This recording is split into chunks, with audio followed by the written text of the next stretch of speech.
Great. Well, thank you guys for joining us. Josh and Kiki, 343. Really appreciate you taking some time out of the day to talk with us about Halo 4. Maybe you guys could kind of go in individually real quick on your kind of backgrounds in the gaming industry before signing on with 343. Sure. You want to start? So I've actually been in Microsoft Game Studios for I think about 13 years. I came up through the art side and actually spent a lot of time focused on racing games for a while, which is where a lot of my pedigree comes from. Also worked on games like Crackdown and Fable and all of that. So I came originally from the publishing side. I was the art director for MGS before I moved into an executive producer role and then joined 343 when it started in 2008. So I've been in games longer than I can remember. I think I started in '95 at EA Canada. I started in test and then moved into production and became a producer and designer on the NBA Live series. Was then the lead designer on the original NBA Street and a series called Def Jam, Vendetta and Def Jam Fight for New York, which was a crazy mashup of fighting and wrestling and rappers. And then I worked on some incubation projects while I was there as well, and then left to co-found a studio called Propaganda Games in Vancouver. We were subsequently bought by the Walt Disney Company. We worked on the reboot for Turok on next-gen consoles. And I was there as the studio GM for about 4 years, and then left to come to 343 in early 2009. I'm sure you're very glad to be able to talk about it for the first time. Yeah. Yeah. I mean, even just saying Halo 4, Halo 4, right, still feels a little bit weird. I mean, we went so long without being able to say anything, working on a project in the Halo universe. So yeah, being able to actually articulate Halo 4 feels pretty good. Yeah, I think that was probably one of the hardest things for the team, because we had people been working on this game for over 2 years who haven't really been able to talk about it. We had people who we hired into the studio that didn't even really know exactly what it was that they were going to be building when they signed on. They just knew it's going to be something awesome and it was going to be set in the Halo universe. So it's pretty cool to be able to share, what little we've been able to share about it so far. You guys just came off of Halo Fest. Now that is the first kind of big Halo celebration, like large-scale fan event that Halo's had, right? Yeah, we really wanted to do something special for the 10-year anniversary of Halo. So this is something that we started really thinking about and talking about as a team here at 343 almost a year ago, Yeah. I guess.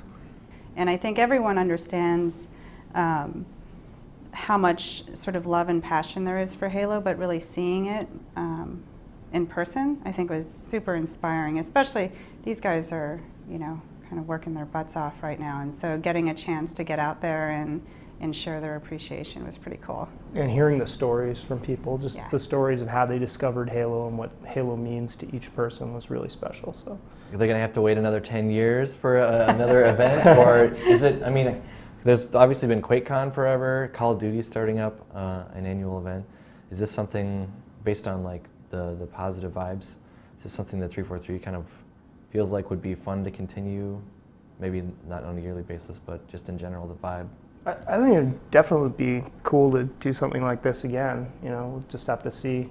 We'll have to huddle as a team and figure out, when makes sense. But it was a great event, and I think to be able to do something similar again in the future would be fantastic.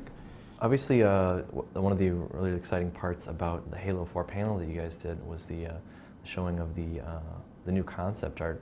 Can you kind of maybe describe some of the things we're seeing there? There was some floating pillars, very mysterious. It's meant to sort of spark mystery and speculation. Yeah, I mean, there's certainly all those details play into the setting and the story, and as we are familiar with saying, those details will start to come out soon. But we talked in the panel about sort of this living Forerunner world, And so, that concept art really shows some of the intentions there. Yeah, I mean, but we can't talk specifics the things that about you're it. seeing there definitely come from the conceptualization that's taking place around the story and the campaign of Halo 4. And those are images that the team has developed over the last couple of years. Yeah, I'm excited to be able to share how those sort of come to life within the game when we do. It seems like there's a lot of focus on like vertical lines and vertical space. Am I reading into it too much, or? I mean that's kind of a question for Kenneth, our art director. Okay. But there's been a definite focus amongst Kenneth and his team on really defining what the look and feel of Forerunner is, and sort of taking the legacy of the design language that has been established in the past in Halo and continuing to refine and deepen that as part of what we're doing for Halo 4. There is definitely sort of function indicated in some of those images. And we talked about kind of really wanting to get back to some of those epic sci-fi experiences, and certainly in a video game, verticality has a lot to do with sense of scale. And yeah, I mean, a lot of that just comes from our own experiences with Halo and the first experience that we had, stepping out into these amazing worlds and incredible vistas filled with all kinds of wonder and just awe-inspiring places. And that was something that we really wanted to tap into and deliver on for our game. One of the cool things I thought about the panel too was kind of, I feel like meeting the team for the first time, one of the really interesting additions is it Satoru Tajima? Tajima? Yeah, Yep, Tajin. Tajin. Tajin? Yeah, we call Yes. him Tajin. Okay. Yeah. Really cool. I understand he's got a big history with the Metal Gear franchise. Mhm. And obviously it's, when you're following Marty O'Donnell in the franchise, that's some big shoes to fill. Can you talk about more about kind of his role? Yeah, Tajin, he basically oversees the entire audio vision for the game, everything from the music to the sound design, and so he's come to Halo with a lot of ideas about where he wants to take things from an audio perspective, and he really thinks about the game experience as a whole and how audio supports everything within that experience. So, the emotional context of each situation, what is happening within the story, how it's affecting the characters and the player, and really trying to build a soundscape around that. And I think he's also on the sound design side with the sound effects. He's really focused on trying to deliver a level of realism in how those sounds are conveyed, which is really challenging when you're dealing with a sci-fi universe where things are so alien and different, because you want it to feel realistic and believable, but also completely new and unique. Yeah, I mean, Tajin is special because he's just creatively amazing, but he also has just such a fine attention to detail. And I know one of the first things he had said to me when he came on was, I don't want this to sound like we made all these sounds in a sound studio, right? Like, that's not where epic sci-fi comes from. And so he's always thinking about what that player experience is and what the story is they're getting from the experience. And so I'm just thrilled to have him on the team. I think what he's going to be able to bring, both with his background and also just with where his vision is with games, is going to be really exciting.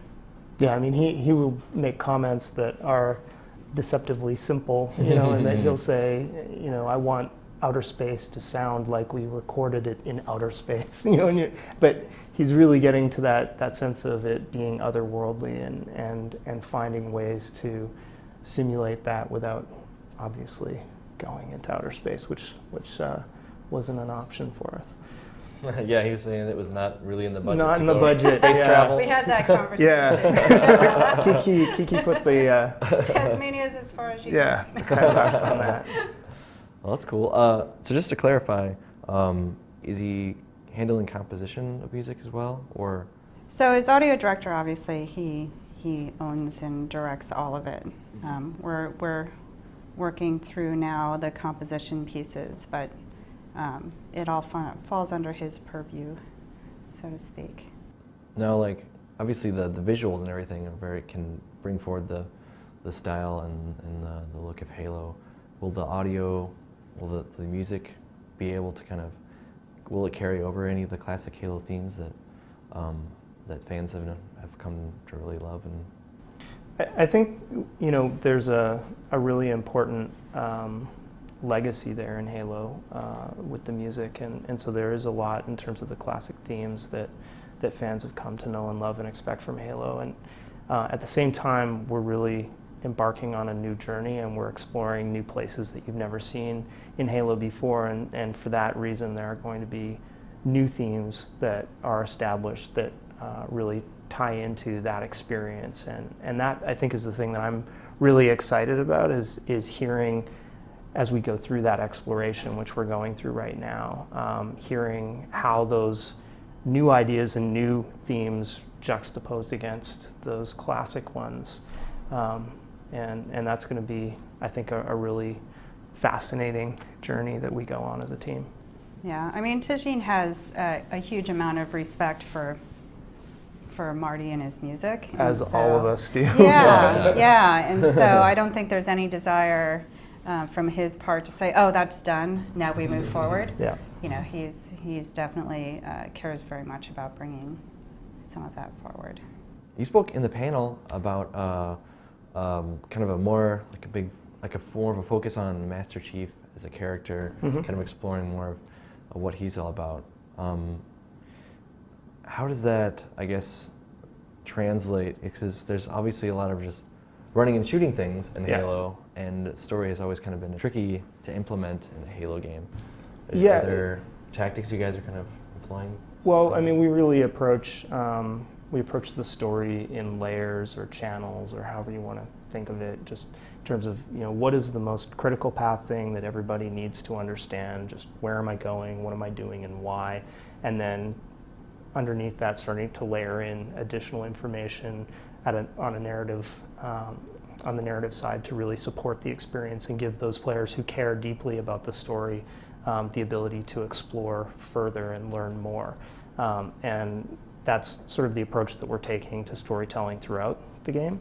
And for Chief specifically, it's been a really interesting exploration for us, because we know that we want to bring forward more of a sense of who is this character, who is this man, in a way that you have never really seen in the game specifically. I think there's a lot more development of Chief or John within the books and the comics even, and so for us it was really interesting to think about, well, how can we start to surface more of that in the game, but at the same time maintain that really precious balance between I'm the player, I'm playing this experience, I need to have a sense of ownership over what I'm doing, and at no point can the character be making decisions or voicing things that I disagree with, or there's sort of like this experiential break for the player in my mind. So it's finding that perfect marriage of the two, the character of John and the player who's playing him. Yeah, and so much of the story really comes through the environment design and the visual details and the audio details, and really what you experience as a player. It doesn't necessarily need to be sort of overt and in your face and disruptive to what you're doing as a player. And so that's kind of what we think about